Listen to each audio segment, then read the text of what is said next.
Hello everyone! Good evening, good afternoon, or good morning sa inyong lahat. Welcome to my mini vlog. For today's video, samahan niyo ako sa aking kaganapan sa buhay. Fresh na fresh pa si auntie mo dyan. Wow. So ngayong araw po pala, pupunta sana ako sa clinic para magpabunot ng ngipin.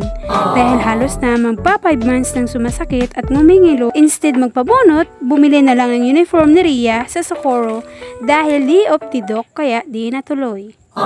Napapasabi lang ako tuloy dito na nakakaboring talaga sa loob ng bahay kaya naisipan namin umalis muna saglit. Hello guys! Aray na kayo sa Divisor de La Paz. Pamili kami sa Scotias ni Manang Ria. At bago dyan ang lahat, pumunta muna kami sa Divisoria, La Paz para bumili ng school shoes ng aking baby. Mahirap talaga guys pag may estudyante ka, no?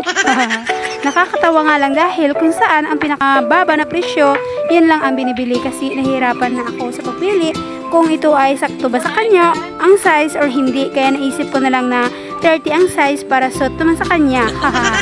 So sa time na yan, para na akong baliw dahil nahihirapan ako sa pagpili kung ano ba dapat naman kay Ria. Natatawa nga lang ako guys dahil ito yung nanalo.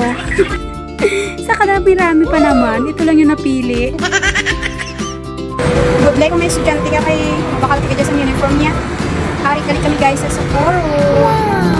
Sa sobrang pili ko ng uniform na bibilihin kay Ria, napunta na kung saan-saan. May nakita nga lang akong magandang babae na akala ko ay manikin. Yun pala hindi sa pretty niya.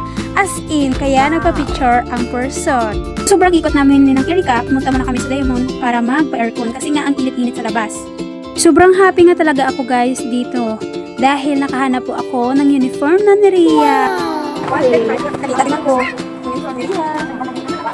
Thank you Lord at hindi na malas. Finally, naibalot na guys. At ito na guys, after namin lumabas sa Diamond, picture muna kami ng Erika dito para may remembrance. Fast forward nga guys, uwi na.